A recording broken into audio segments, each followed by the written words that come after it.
Hello students. इस video में हम बात करेंगे एड्स के बारे में, यानी acquired immuno deficiency syndrome.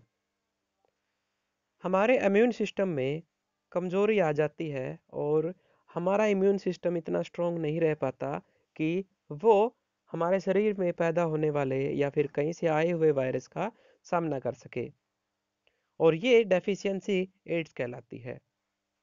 Cause of AIDS. AIDS is caused by a retrovirus called HIV, या फिर कह सकते हो human immunodeficiency virus. AIDS जो होती है HIV वायरस की वजह से होती है, और HIV की फुल फॉर्म होती है ह्यूमन इम्यूनो डेफिशिएंसी वायरस। यानी मानव में जो इम्यून सिस्टम होता है उसको कमजोर बनाने वाला वायरस होता है ये। Method of transmission of AIDS. AIDS कैसे फैलता है उसकी बात करते हैं। The transmission of AIDS from an infected person to a healthy person take place.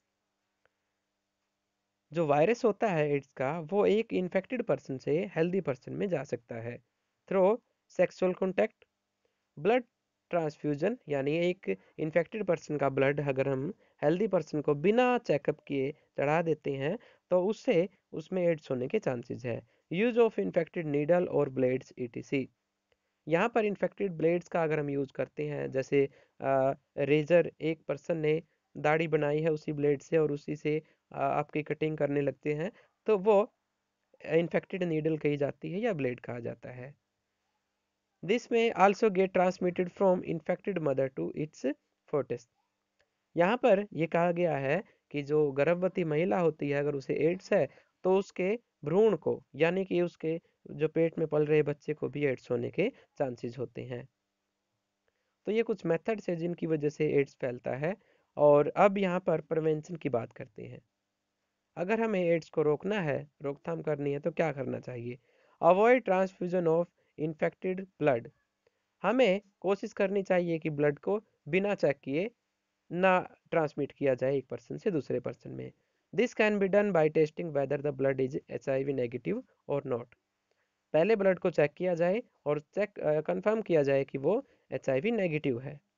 अगर वो HIV पॉजिटिव आता है तो उसे एक तरफ कर दें, मतलब उसका निपटारा कर दें। Always use disposable needles and syringe. हमेशा इस तरह की सिरिंज यूज करें जिनको एक ही बार यूज किया जा सके। दोबारा दोबारा जो नीडल यूज हो सकती हैं उनसे बचें। Avoid sexual contact with unknown person. जिन्हें हम नहीं जानते उनसे सेक्सुअल कॉन्टैक्ट से बचें। Avoid the same razor used in salon. और जो सैलून्स होते हैं, कटिंग वगैरह करवाने हम जाते हैं जहाँ पे, वहाँ पर कोशिश करें कि ब्लेड नया हो, रेजर नया हो, और उससे हम अपना जो है कटिंग करवाएं। Organ specific, tissue specific manifestation. अब ऐसी बीमारियों की बात करते हैं जो कुछ स्पेसिफिक ऑर्गन्स पर क्या करती है, इफेक्ट करती है उन्हें। जैसे microbes which enter through nose are likely to go into the lungs. कुछ माइक्रोब्स ऐसे होते हैं जो नाक के द्वारा हमारे शरीर में एंटर करते हैं, और उन्हें हम कहेंगे कि वो कारण बनते हैं हमारे फेफड़ों में इन्फेक्शन का। जैसे टीबी की अगर बात करें तो बैक्टीरिया जो है नाक के द्वारा फेफड़ों में जाता रहता है और हमें टीबी हो जाती है, यानी tuberculosis. Microbes which enter through the mouth are likely to stay in the gut. Bacteria which cause typhoid. कुछ माइक्रोब्स ऐसे होते हैं जो हमारे गले के थ्रू जाते हैं हमारे शरीर में, और हमारे गले में वो बैठ जाते हैं, उससे हमें टाइफाइड हो सकता है। लीवर लीवर में जो जाएंगे उनसे जॉन्डिस हो सकता है, मीन्स हमें लूज मोशन हो सकते हैं। ठीक है, ये चीज़ें हो सकती हैं उन माइक्रोब से। Viruses which cause AIDS enter body through sexual organs. और एड्स के वायरस से सेक्सुअल ऑर्गन से हमारे शरीर में जो है फैलते हैं, और धीरे धीरे वो इतना फैल जाते हैं कि पूरे शरीर को क्या कर देते हैं, डैमेज कर देते हैं, और हमारा इम्यून सिस्टम क्या हो जाता है, बिल्कुल कमजोर हो जाता है। Virus which cause Japanese encephalitis means brain fevers enter the body through mosquito bite and goes and infect the brain. यहाँ पर ये जैपनीज फीवर की बात कर रहे हैं, ब्रेन फीवर भी कहा जाता है जिसको, वो हमारे शरीर में मच्छरों से फैलता है, यानी दिमागी बुखार भी कह सकते हैं इसको। और वो इतना स्ट्रोंग होता है कि एकदम से बहुत ज़्यादा पेन हमें होता है, बहुत ज़्यादा सर्दी हमें लगती है। ये मच्छरों के काटने से फैलता है और हमारे ब्रेन को क्या कर देता है, इन्फेक्टेड कर देता है, डैमेज कर देता है। The treatment of infection disease consists of two steps. They are to reduce the effect of disease and to kill the microbes which cause disease.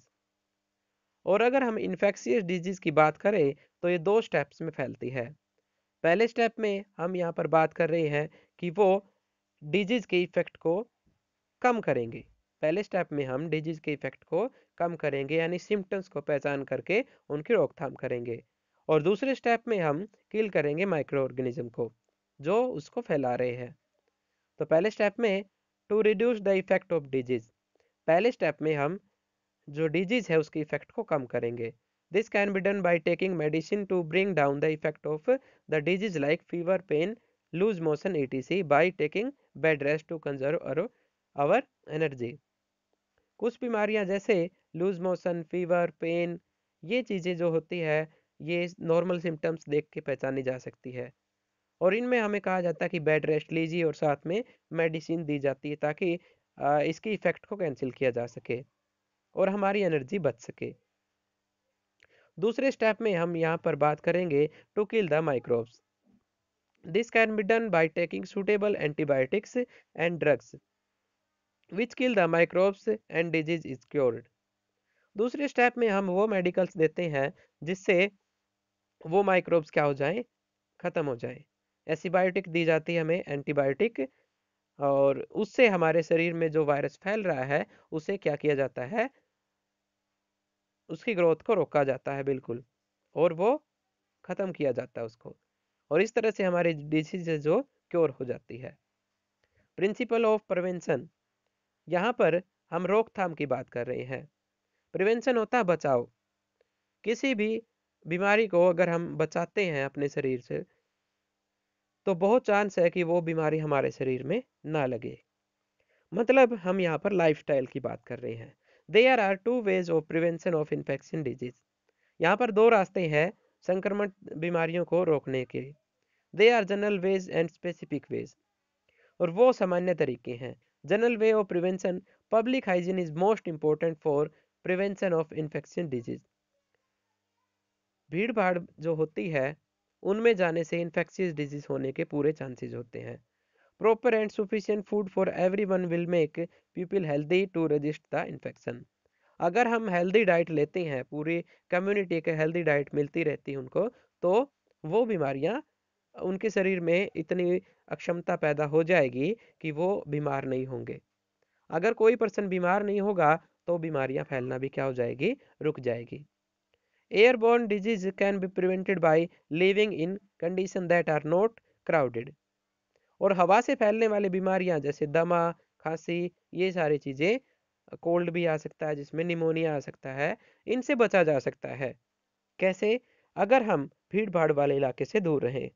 Waterborne disease can be prevented by providing safe drinking water. और जो पानी से फैलने वाली बीमारियां हैं वो रोकी जा सकती है अगर हम पानी को उबाल कर पिए या साफ कर कर पिए।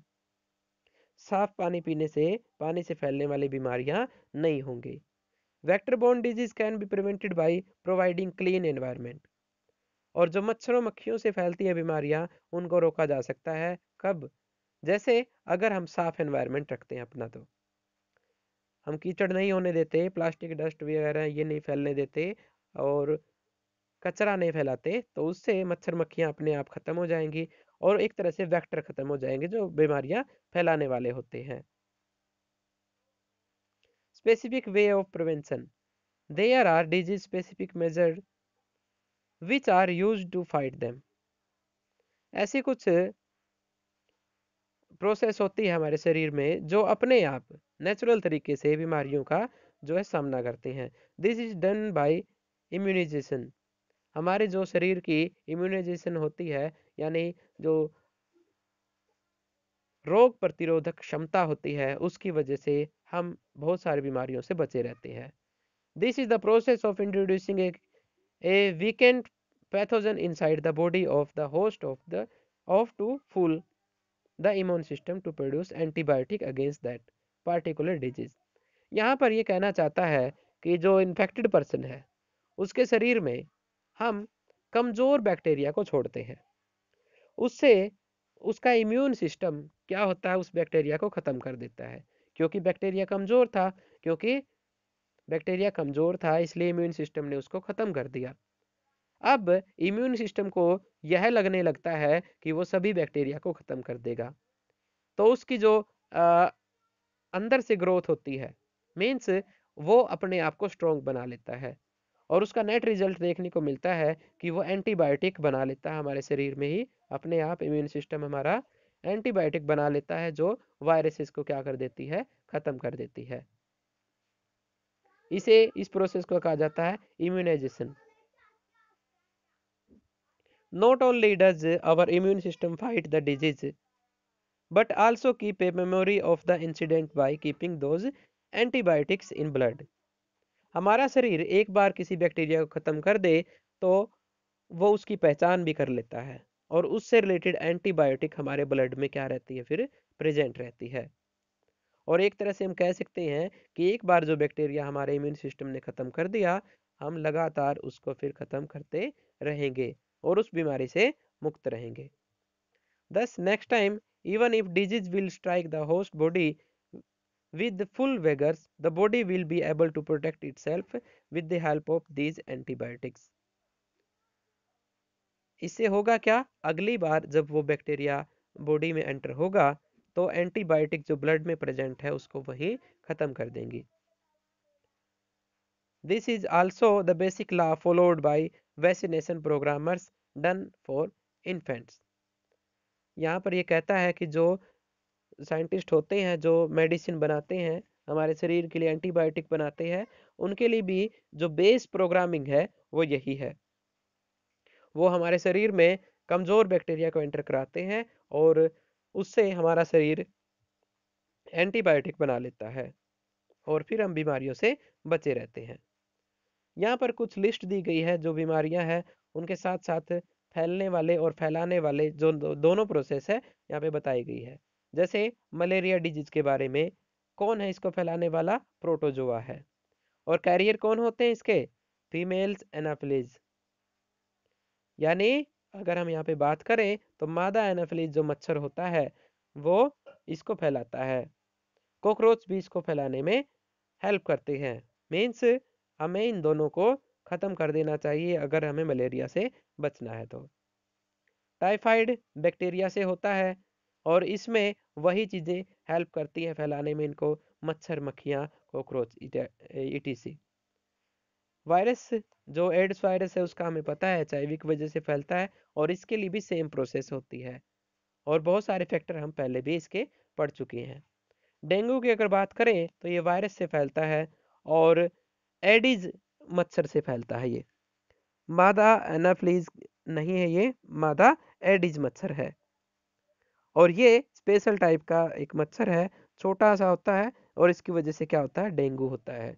ये ज़्यादातर हमारे हड्डियों के जोड़ों के पास काटता है और उससे डेंगू फैलने के चांसेस होते हैं। वर्म्स जो हमारे इंटेस्टाइन में होते हैं उससे हमें बहुत सारी बीमारियां होती है जिनकी बात हम कर चुके हैं पहले भी। काला अजहर प्रोटोजोआ से फैलता है, लेस्मेनिया स्पेसिफिक, और ये सैंड फ्लाई से फैलता है। सैंड फ्लाई होती है एक तरह की मक्खी जो खून पीती है और वो उससे एक बीमारी फैलती है जिसको काला अजहर कहा जाता है। राउंड वर्म्स जो हम पहले भी बात कर चुके हैं, इंटेस्टाइन में जो होते हैं और उससे इंटेस्टाइन से रिलेटेड बीमारियां होती है। एस्कैरिस सार्स एक बैक्टीरिया है, उससे भी ये जो है बीमारियां फैलती है। स्वाइन फ्लू एक बहुत फेमस वायरस है और ये जो एनिमल होते हैं, सुअर जिनको कहा जाता है, उनसे ये ह्यूमन बींग्स में फैलता है। बर्ड्स फ्लू एक वायरस है जो ज़्यादातर बर्ड्स में पाया जाता है। ये राजस्थान के इलाके में या फिर किसी भी ऐसे इलाके में जहाँ पर बहुत सारे पक्षी पाए जाते हैं, इस फ्लू के फैलने के पूरे चांसेस होते हैं। और ये बर्ड से फिर ह्यूमन बींग्स पे भी फैल जाता है। तो ये कुछ वायरसेस थे, जैसे कि यहाँ पर इबोला वायरस है। अफ्रीका में अभी एक महामारी के तौर पर इसको देखा गया था। इबोला वायरस बहुत डेंजरस वायरस है। ये मच्छरों से, मक्खियों से एनवायरनमेंट में फैलता है। ओके, तो ये कुछ आपसे इसके आर्टिकल्स थे इस चैप्टर के, और इस तरह से हमारा इस चैप्टर है ये स्टॉप होता है। इसको अच्छे से क्लैरिफाई करने के लिए आप वीडियो को रिपीट करके भी देख सकती हैं। Okay, all the best.